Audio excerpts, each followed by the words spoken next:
How are we, fellow Reds, and welcome to the latest United match review with Spen and Chaz. Today we're reviewing that game last night, Man United v West Ham at the London Stadium, 1-1. Chaz, how are you feeling? Obviously you're disappointed because you think you're going to win every game for the rest of my life. But obviously, realistically, I think given how, obviously we'll get into the performance in more detail, but given how we performed, how well they played, how they set up, and obviously 94 minutes or 93 minutes thinking we were going to lose. And so, yeah, basically you kind of take it. I said in the last podcast, like, I thought this would be a really hard game. You're not playing a truly 18th place team. The form they were in, um, gave me kind of concern, and I think it was the test that I was kind of expecting. It didn't play out how I thought it would, but yeah, like overall, I'm not like gutted. I'm kind of like, okay, I'll take that. I feel it was more of a point gained the way it turned out, so that's my thoughts. How about you?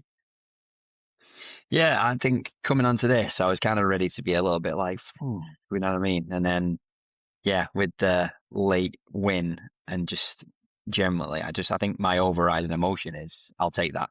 If we Yeah, look at the bigger picture of Carrick, the 5 games, and you think about, undefeated still, and yeah, to get a point like that and just to show that spirit again, that it's yeah, not a fluke if you're doing it, often. So overriding emotion was I'll take that. Of course, we were all on a bit of a high and just wanted us to go in and smash everybody. But the reality is that it's not always going to happen that way.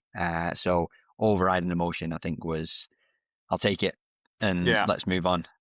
But yeah, obviously a little bit gutted not to get the 5th win. But yeah. still positive. Um, in terms of our score predictions, we both predicted a United win, so none of us got it right. As I will do But every Chaz, time. yeah. I wonder if we'll ever actually say we think we're going to lose today. Maybe back in the day, maybe a few months ago. I think we were a Yeah, bit more subdued, but obviously at the yeah, minute, like it's hard not to feel confident. But you had 2-1 United, Ahmad and Embuemo, and Bowen for West Ham, and I yeah, had 2-0 win. I had Šeško because I love him, and I had Cunha. So none of us right. Both thought we'd yeah, win, but there we go. Before we get into the actual game itself, lineups unchanged again. yeah. Is what we both predicted. Anyway, and obviously with hindsight, you're like, oh, you should have done this, should have done that. You could have based on some performances, but I think no one was disappointed when it was. I wasn't disappointed. I'm sure you weren't when the team was the same. So no real complaints with the lineup. To be fair, because it's been working. So yeah, why change a winning formula? So yes, probably as expected. What about you? Same, yeah. I think hindsight, as you say as well. Now you can look at it and it's easy now, isn't it? But at the time, I was like, yeah, you can't really argue with that. Again, just not loving Big Ben too much. I did kind of think, is it a Šeško type game? And we can get into that a Yeah, little bit more as to whether it was. But that's probably the main thing I was thinking about. But yeah, I couldn't argue at all, and obviously full faith in Carrick and what they've been doing. So made sense. And then on the West Ham side, they changed Wilson for Potts from that last game, so essentially just kind of shoring things up, right? Really. yeah. So yeah, they were the lineups really, and then getting into it, kind of main moments. I actually thought genuinely the first few minutes, I was like, here we go. I felt that we were kind of passing it around quite well again, like nice intent, but then that quickly went. Oh. Yeah. That's a very What do you accurate think? sound. Um, yeah, same. Like I think I even maybe messaged you saying like, oh, we're kind of passing it around quite nicely to begin with, and yeah, I was like, okay, this is just the start of it, and then how the rest of the games are folded, kind of come out is like, okay, we're passing it around, and those gaps will open up, but essentially those gaps didn't open up, and then I think we looked pretty sluggish for the whole game, pretty much, in terms of kind of how we were kind of we weren't able to pass through the line like we've been doing recently. I think obviously, yeah, I think you have to give most of the credit to West Ham for how they set up with that. I think I messaged you saying I'm pretty sure West Ham have 15 players on the pitch because like it just was so congested in there, and I was like, I don't think it was like a lack of effort to or will to want to try and pass through them or anything like that. It's just I think it was just so congested they couldn't get through. And then that combined with not everyone being on top form like they have been in the last few games, I think that's yeah, it was just a bit of a lackluster kind of feel to the game, especially after the highs of the last 4 games. So yeah, we're probably gonna have this is probably gonna happen at some point anyway. Um, but like we said before, like it didn't turn into a loss, so there's positives there. Yeah, I think in Carrick's press conference, I heard someone describe it as stodgy. One of the journalists, stodgy, I Yeah, think you used quite a good description, I think, for what yeah, we yeah, witnessed. Going through some of the key bits, y'all want to watch Somerville with one hell of a strike from the edge of the box. yeah, Good save as well from Lemons. We keep taking this for granted now, but yeah, yeah. Great save. Like I said, that Somerville's he's a decent player, yeah, like tricky player. I think he had quite a lot of duels with um the who was he on? He was on the left, wasn't he? Vidallo. Was he against Shaw? I can't remember which way around it was. Either way, it wasn't like neither he didn't dominate, but he did get past quite a lot of times, and it was a kind of a decent little competition going on with those. But he looks like a decent player. But yeah, great save but from Lemons. apparently we're in the market for a left winger. Could he be an Yeah, Ahmad type player for us on the left wing? Not the yeah, level. yeah. What do you think? It's early days, right? I've only been paying attention to him for the last kind of 4 or 5 games, so I think I'll keep a closer eye on him for the rest of the season to see how decent he looks, especially if they go down, then he's the kind of player that could be snapped up. It's just one of these people at the moment where he's definitely a Premier League level. You just don't know yet if he's like a kudu type person, or even what's his face at City and Doku, where he has one game and everyone Doku, goes, yeah, "Oh, he's the best player in the world," and then he disappears for the next 6 months. So it could be yeah, that type of player. So yeah, I think I need to see a lot more work from him before I start going, yeah, let's get after him. fair play. Well, let's not turn this into the West Ham pod, but yeah, a good attempt from him. And then another main moment for us, another smart corner. I was gutted. Yeah, he was the same. It was basically the same thing. It was very clever, wasn't it? Because obviously it was the same run, so Yeah, they would track that run, thinking Kobbie's going into Kobbie and he'll pass it out. But then they kind of disguised that pass, but the space was still there because Kobbie had pulled them out. So it was really well worked. It's just annoying that bloody Spider-Wan was there on the line to block it. Spider-Wan, oh, with his legs again. They're everywhere. Uh, He yeah, loves playing nightmare. against us as well. But I I really know. enjoyed that corner routine. I'm hopefully there's more to come because also I think you're thinking next opposition, they will have seen the last 2 corners, which have almost one goal and one very near goal. So now they'll be thinking about both those moves. So then you try something else, or they might try and defend the one that scored, and then you play the other one, and vice versa. So like it'll get teams thinking, like a bit like what Arsenal do, but obviously in a classier way. It's just getting defenders thinking about kind of nice set pieces like that rather than rugby tackling goalkeepers. But yeah, Yeah, back-to-back games doing it. So yeah, more of that. But or yeah, maybe we could throw in Arsenal now because if yeah, like you say, people are yeah, expecting true, us to yeah, be clever. Maybe we actually just lump it in the box now because people are probably going to have their eyes yeah. Thinking the on the edge of short, the box and yeah, stuff like that. Yeah. yeah, so But yeah, that was pretty much a highlight from a pretty drab, at least first 30 minutes. It felt like a bit of a boxing match, a bit of a spar. You know, we had the yeah, ball. Basically, we had Leacher as a quarterback for most of it. I think just yeah, progressing the ball, but not really having options to basically utilize. You know, it was very much pass, move. Like I liked what we were trying to do, but it was just a bit of a dull first yeah. It half. was And to just be a bit honest, I was slower, right? It just didn't quite have the yeah, same intensity. But again, I think that's more because of the way they were set up. That kind of mid-low block, everyone in kind of like there wasn't any space between the lines, which is what they played really well. So it's like okay, and I think that caught us out a bit, maybe. All thought we could kind of get it through, but I think because, like I said before, if everyone's not on it or there's a slight drop in intensity, then that kind of falls apart. And I think that's what we saw in that first half. It just didn't quite click. But yeah, like the intent was kind of there, but just like the application or the execution wasn't. yeah, agreed. And struggling for notes really for the first half. I was actually one of the things I noticed was I think there was like 3 seconds of stoppage time, which probably You sums know it it's a up. bad half, right? Yeah, you know it's a bad Yeah, half when that happens. Yeah, definitely. Yeah, I I know. saw that as well. After a 45 minutes of walking football, three Yeah, seconds that's what I added mean. on, and A then lot of walking, wasn't there? That's a very good point. Like lots of just. There's a few times where I noticed like Kobbie would pass back to Leacher, and then it'd be kind of he'd just sort of be like looking around like there's nothing for me. Like he's wanting to do the right thing. Then you go back to Kobbie, and not that they're kind of there to blame. It's just like there wasn't the space there that there's been in other weeks. So just kind of like you kind of yeah. saw them kind of like walking around a bit. Like I'm not sure how we get through this. Because yeah, West Ham were very effective. But I do think that's something that we have to bring because we need to dictate the tempo in those difficult games and, try and lift it from walking Yeah, football exactly. and Yeah, have runs around, runs in front. So definitely something for Carrick, Steve Holland and the team to think about because, the question keeps being asked around how will we do against that type of setup. And I yeah, think that's the first proper setup of its kind. And unfortunately, yeah. it didn't go too well, not in the first And half I'm anyway, and obviously in the second. and you're almost certain Everton will replicate that in Yeah, 12 days' big time. time. Like they'll do the exact same thing, and they're arguably better at it than them. So Yeah. yeah, it's kind of thinking, do you obviously not get into changes and things like that yet, but in terms of do you give Kuna or Ahmad the ball more and just be like, just keep going at the defenders and keep trying to take them on. So if you can't pass through them, let's just try and run through them. You'll probably get tackled 5 out of 6 times, but if you get past that sixth time, then maybe that's where the opportunity comes from. Maybe that's something they can work on. But yeah, it's hard to come up with a solution to it now. But like I'm sure Carrick will figure something out. Yeah, big time.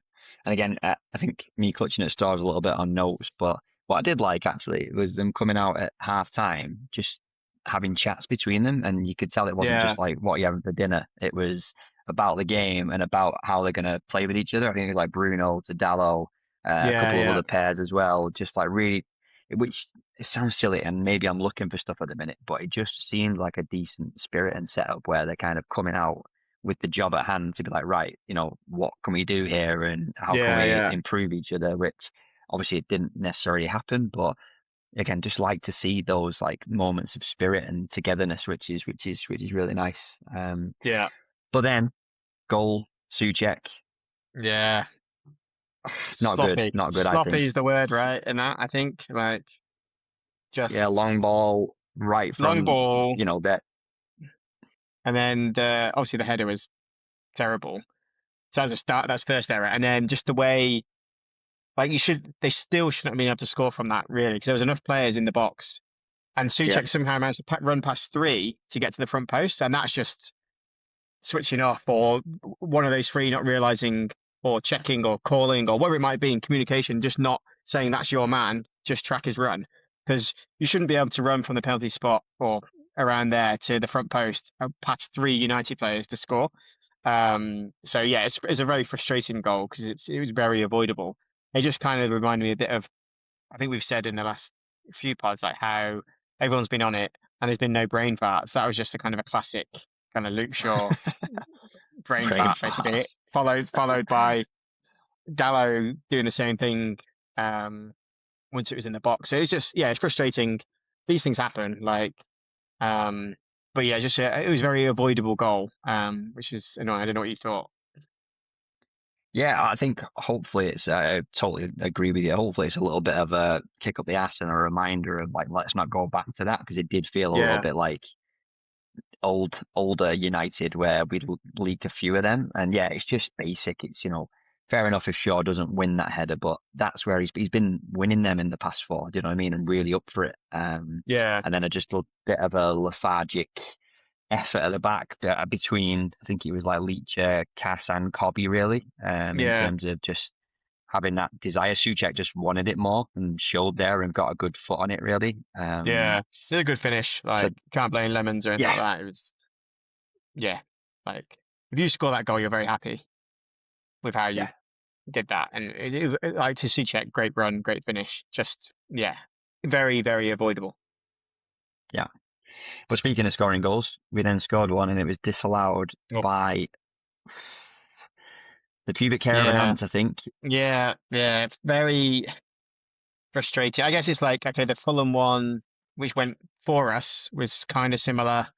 I think this one was a bit Yeah, tighter, but like it's one of those things where it's like, okay, it's as it just evened out.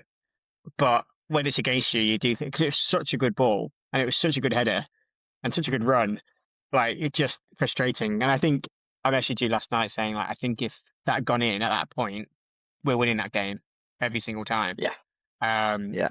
like I think even if we had scored in the 80th minute, we would have won. It's just that we scored that goal so late that and yeah, it's just frustrating.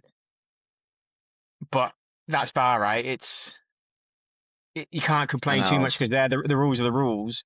But you could do 20 podcasts on how VAR needs to be changed. But like when it goes Yeah, against you, obviously it highlights that. But it's the same for everyone, right? Like if you look at the images, then it is yeah. offside. But it feels like it's not in the spirit of the game. I can't remember. Did the linesman flag or not? I don't know actually. I No, don't I think he don't did. think so. Which means like Yeah, yeah, 7 years ago or something, that's a goal, and everyone's been like, "What an amazing goal!" And you're probably not even arguing too much about it being offside because it was so close. So that's the so thing where you close. think about VAR. I don't know what you thought, but that's my kind of thoughts on it. But Yeah, I don't want to sound all Arsene Wenger. And obviously, when you get one, if someone scores against you and VAR comes to the rescue, you're happy. But yeah, there is so tight that semi-automated system. When he showed it, it's literally just like a tiny bit of Casemiro sticking out, and he just robs yeah, a really good goal because that ball from Kobbie as well. yeah, In ridiculous. between Yeah, the defenders, and as always, Cass with a great header. You just yeah. like, It shows how damn. good that But ball was as well because Casemiro is not fast, so it's not about pace. That's yeah, about like a perfect placed ball and like the yeah, perfect run. Just it's just annoying when it cheats an amazing goal, doesn't it? yeah. But wasn't meant to be. But again, Yeah, nice to see, Kobbie from midfield. He's got that in his locker, so hopefully we'll yeah. get to see that in the future. And then made a note and just sort of make the point of 67 minutes, Šeško and Yoro coming on. I think Maguire maybe picked up a little bit of with The his hamstring, I hamstring, think. obviously, when he made Yeah, that tackle. So that made sense. And you could see Cunha was disappointed. But again, I've mentioned this in previous. He's a match winner, right? And he's got special moments. But sometimes I do want a little bit more for him. So I don't think he could argue too much. But yeah, Šeško and Yoro coming on. We'll come to it in a minute. But, important in both ends of the pitch, really. But generally, I think still sluggish really for a long time. Then obviously you got Dallo coming off for Xerxes as well. So what I like about that is just Carrick again, just the United way, just going for it and just not yeah, settling, not being too rigid in his system or what he's doing. He just wants to get something out of the game, which was nice to see. Then we had Yoro saving the day a couple of times with some he was really good when he two came well on, so good, yeah. Two really which is big great. slide If tackles, which is great. Maguire is out injured for the next game, like you feel confident that he can come in because he's not played much recently, but to come in and play so well, like it shows he's doing the right things in training, and like I think people have forgotten about a bit how good he is going to be, and he showed that like that Somerville one and that the Wilson tackle as well, like really, yeah, I think he was really good when he came on. There is a fantastic player there, and hopefully we get to see it at United. And I think fair play to Carrick at the minute. I understand why, he's going with experience and it's proven to be working. But yeah, it was good to see that from Yoro as well. Uh, and then back on the attack, that header from Xerxes just past the post. Yeah, Oh, I was I think it's screaming for I that to go I in. don't know if that's just like I think that's just Xerxes, isn't it? It's just like it's not quite worked for him the whole time he's been here, and I just don't personally just don't think he is a Man United player, and I think that just Yeah, kind of sums it up. Like obviously it was a good to get the header, and obviously he just missed, but I think that's just him. It's just he just misses. He's just this. He's just that. Didn't quite manage this. Didn't quite manage that. And I think like in my head when he came on, I was like I would have rather Shea Lacey was on the bench and he was coming on versus Xerxes. That was yeah. my thinking. I don't get excited or think he's going to change the game when he does come on. Um, so yeah, I was kind of hoping. Obviously, Lacey wasn't on the bench, but I wanted him to be on the bench. I would have wanted him to come on in that situation because I think he could have made a bigger impact than Xerxes did. Because I think he just doesn't. I think it was with Bruno on the wing. Nice bit of play, and he went into Xerxes, and his touch was rubbish. He's too slow, Yeah. and then it all just kind of fell apart. It was like it was a promising attack, and you're like, that's just what he does. He just doesn't quite, especially in this new style of play. He's not quick enough. Whether it's his brain or his body, I don't know, but like he's just not on the same speed of everyone else, and I think it shows when he comes on. Yeah, there's a question mark for me over his attitude. I think like he's very relaxed, almost akin to like a Kobbie kind of thing. And sometimes that looks quite nice with how he is on the ball. But other times it just, I'm like, I want more from him. I want to see more desire, particularly as a basically a striker to get, Yeah, into the box to get, and he got on the end of that header and he was unlucky. But just generally, I think I'm with you. I'm not sure he is, the answer, particularly when you look at our other options we've got around there now, in terms of first team, but also, as you say, the potential on the bench and in the academy as well, which is good. Right, let's have a pause and then get to the Big Ben goal again. yeah. Absolutely love him, but that goal is ridiculous. Genuinely, like out of nowhere, he's going away from the goal and the cross in, and On to the get. volley. I still don't really know how he did it, I but that is. I was gonna say when I saw it live, I basically didn't really know what happened and how it went in, and I was like, oh, I thought he was kind of on the floor and he kind of just swept it in, but then you see it, it's like on the volley, kind of like little nip around the corner, and I just literally I'm like that is it just shows how good he is gonna be, and I think Yeah, I'm hoping that gets him his start at his Everton because I think he did change the game when he came on. I thought he should have come on sooner. I think he just yeah. offered something different versus that West Ham formation, and I think he's shown it there with that goal. He showed it against Fulham with that goal. Like he's got the finishing ability, and it's those goals as well where like it's not a screamer. It's just like something. It's like pure class. It's just a touch of class, and I think like people still like you hear people saying, "Oh, he's just sort of a Hoyland." It's like Hoyland's never scoring that. Like No, he's not making the right that's run, and he's not taking that sort of first touch finish on the volley. Like just yeah, ridiculous. special, special goal. And yeah, I just mentioned Xerxes' attitude, but I just love his chat afterwards as well. He's happy about the goal, but then he's immediately focused on, yeah, we didn't get the win, but I'm glad I could help the team, all about the team. I think there's a lot to come from this guy. And if he's going to share moments like that with us, then let's get excited because that Yeah, is special. And I would love to see more from him because loving it so far. And to snatch, I think it's fair to say, snatch a point out of that. I yeah. classically then, I'm not gonna lie to you, I was like, we might win this and might go on and get another one, but Yeah, that because would there have was the been The greedy. Ahmad one at the end where he got into the box. And I was like, oh, this could be Yeah, it. And then, yeah, it kind of frittered out. But, like, yeah, like I said, if that goal had been 80th minute, then I think we're winning that all day long because we've got yeah, that momentum now. We've got that belief that if we get that goal, we can get another one. It just didn't happen quickly enough. But I think Sesko really did help change the game because it just gave the West Ham defenders who had kind of just been like, okay, they're not going to cross it in and they're just going to kind of keep sitting there and they will try and pass through them. It's like, well, as soon as he was on, he was making like runs in behind, he was getting in the box. I think it just made them think like a lot more, which gave people more space. So I just kind of wish yeah. that maybe he was on a bit earlier. Um, but yeah, like I love the guy, so I'm just wanting him to play more and more. Can you imagine if the Casemiro header would have stood and then that would have won the game? I think it's a goal Yeah, worthy of winning a game. However, it would have been very cruel on West Ham because I think they yeah, deserved yeah. at least a point, if we're honest. Oh yeah, yeah, definitely. And because like I said, that they had some decent chances at the end in that sort of last 10 Yeah, minutes or so when we were kind of attacking more. yeah. And like we said already, Yore's kind of made some key tackles at the end there. So yeah, I think I'm happy with the point when you look at the game as a whole. Big time, big time. Man of the match for you? I was gonna go for the new guy for them, Disassi. Oh yeah. Um, I thought he was, if I'm thinking of the right guy, Yeah, the one who came he's from Chelsea, centre half. yeah, yeah, yeah. I thought he was really good. I think he just kept just getting to everything, blocking everything. He made like some key challenges at the end. when Ahmad was kind of getting the ball more on the right, he was kind of making some good blocks and tackles there. So yeah, he was my one for them. How about you?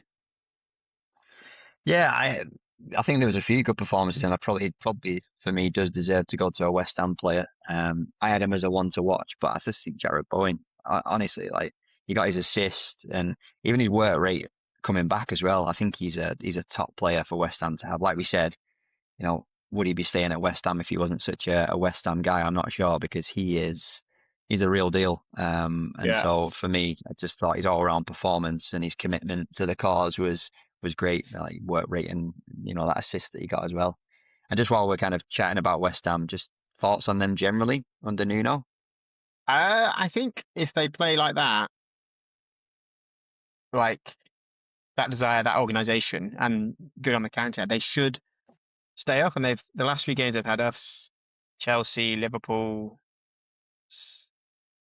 Spurs, maybe I think it was. Yes, they beat Spurs. So I think if they play like that against more teams, I think they probably will stay up. The issue Yeah, is like, does that style work against teams who aren't having the ball and attacking them? Like, I don't know how they play when they have to have the ball. So they're playing Wolves or Burnley. Like, I'm not sure how they work against those, but yeah, I think they were. It's kind of a typical Nuno team, basically, isn't it? Like we've gone up against them before, and I think we struggled against these teams before as well. Um, so yeah, but I think they'll have enough, but it's tight down there. So yeah, no, I agree. I think they could stay up definitely. I think like Disasi, as you said, is a smart addition at the back there. I like Fernandez in midfield. Smart player, a tidy player, and obviously with Bowen as well, he's going to get you goals. So I yeah, think if they can keep it up, very much might be dragging Tottenham down, with them or underneath them. So I think they've got yeah, enough. And yeah, I was impressed yesterday, and I thought they at least deserved the point, to be honest. But I'm delighted that we were kind of able to get one. yeah. Um, Positives for you? We still got the point. Wasn't quite the win, but what are the main things for you?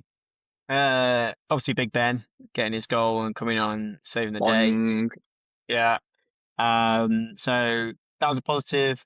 I guess just the kind of the new attitude that we have, which is obviously the new attitude is the old attitude of like never giving up, always thinking we can score no Yeah, matter yeah, what time it is in the game. And like you said, when we scored that, we still tried to go again and get the winner. So I think that has been missing under Amarim big time. If you just think back to the Everton game where we was absolutely hopeless against 10 men, I think so that's a positive is that kind of attitude. Obviously, a positive is that we didn't lose. Um, so we've not played well, but we haven't lost. So that kind of unbeaten record keeps going. So they're the main ones. There's not loads you can take from it because it was a bit of a disappointing performance, but I guess, yeah, the result wasn't a loss. Like we made positive changes, Carrick made positive changes. We were trying to attack still. Um, and Big Ben getting the goal. So yeah, they're my main ones. How about you? yeah. I totally agree. I think that unbeaten thing is important. Getting that point, that could be a big point come the end of the season with how other things are shaping up. So I was happy with that. And then I've kind of highlighted Mbuemo for a positive and a potential negative stroke improvement. I think he was coming back and tracking back a lot yesterday, which was good. And I really admire his commitment and his work rate. So that was definitely a plus. If we kind of get into the negatives a little bit on him, he's such a good player. But obviously, we kind of still use him a little bit as like a target man, and that's for me, it's not really working. Like the ball's into him, and We're sometimes firing we're them going into him, weren't wide. we?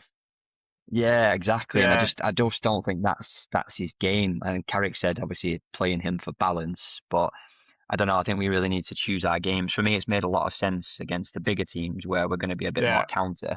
But yeah, a lot of the time it feels like we're almost playing for a Sesco where we're kind of going wide, looking to cross it. And I'm like, there's very little He's not point to there. cross it into Yeah, yeah, Brian and Buemo. yeah. He's 4'11". So So is that official? official, yeah, official height. Yeah, as, Uh, as as much as we love him, and I think he's a great player and needs to be in that team, but I just don't know if, for those games it makes sense to have yeah, him through the middle. yeah. I agree. I think it's that same thing. Like for the Everton game, I think you've got to start Sesko. I wouldn't drop Mbeumo. I would drop Cunha.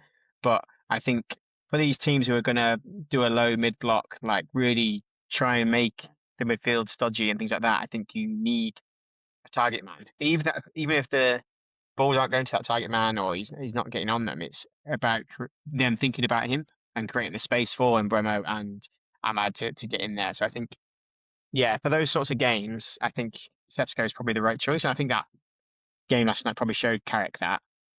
So I would be surprised if Šeško doesn't start the next one.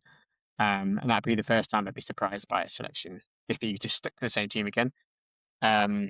Obviously, there's 12 days to wait, so there's time for everyone to get fit and feel good and feel healthy. But I just think now he will start Šeško against a similar style of football of Everton. Anything else you'd do or other kind of improvement ideas for the next game? Well, we said it a couple of podcasts ago. It's like I still would just love to see Mazraoui start a game at right back. Like Dalot was a bit more old school Dalot yesterday. Just a bit, his passing was a bit.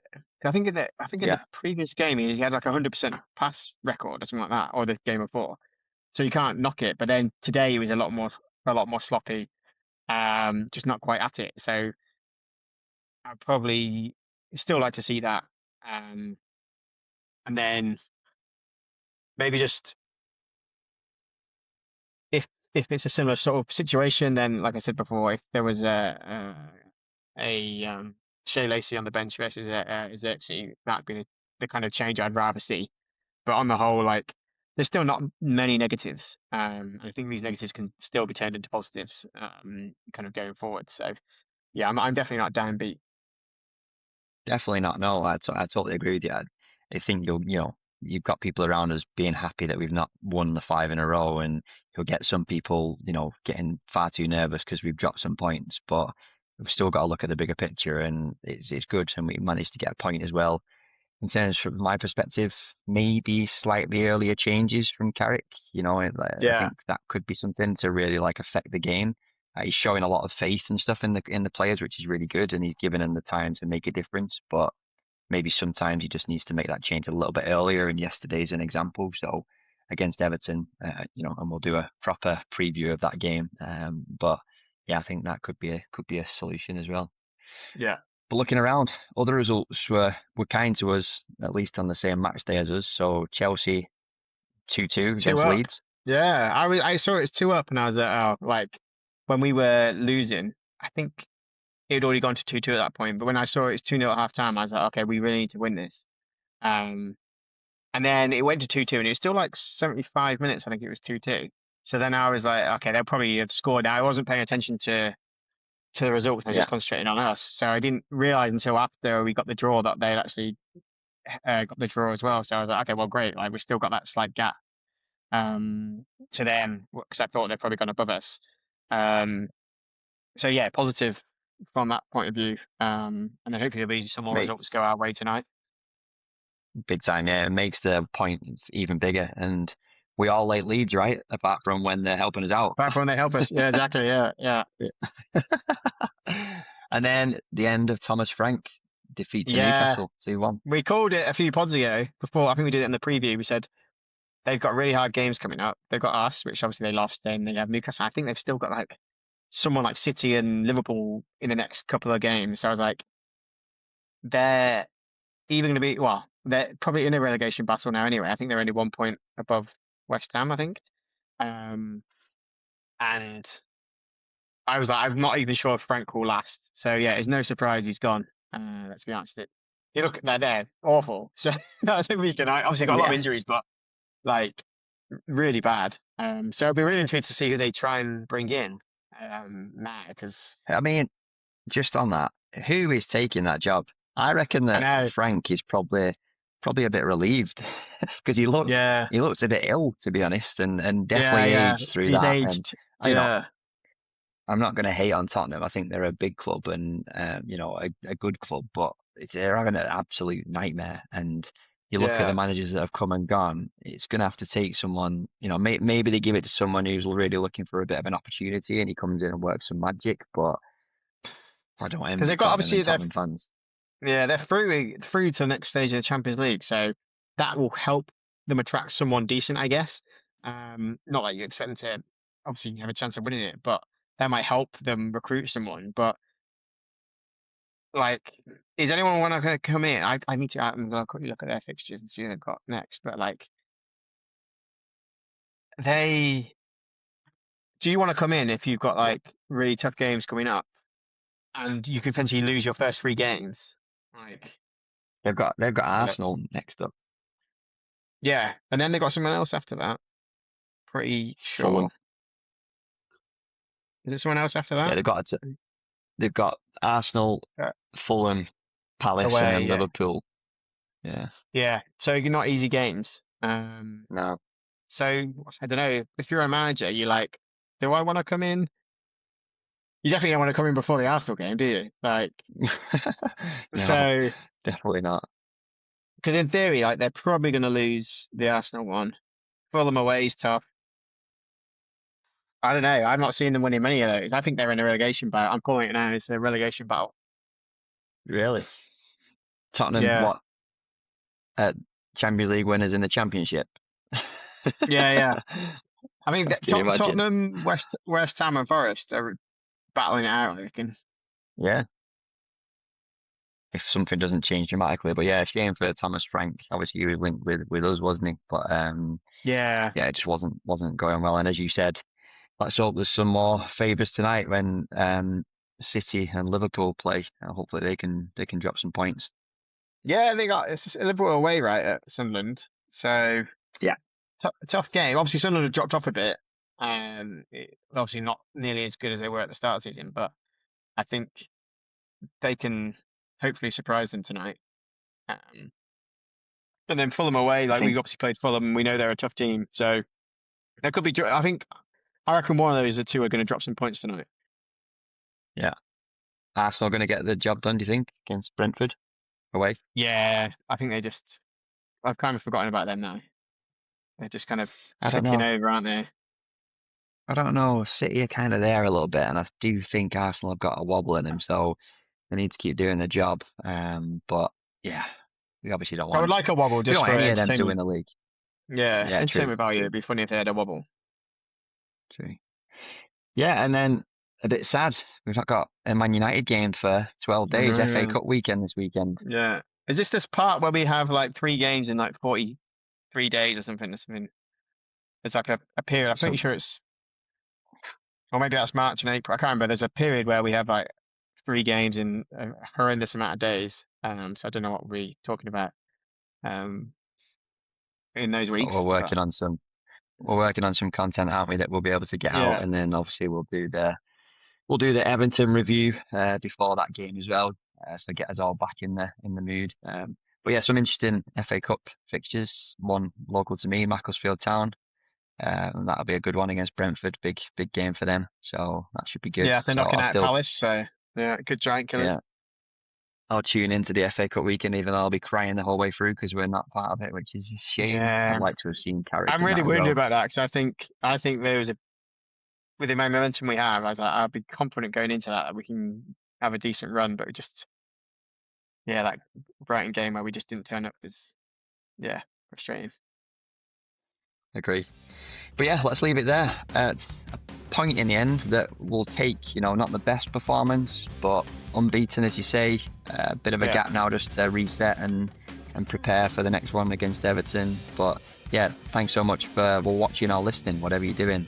What do you think of United at the moment? What do you think about Everton coming up? Keep your eye out for that review. And also please subscribe so you don't miss a thing. Get your comments in, get your likes in. We're always looking for feedback.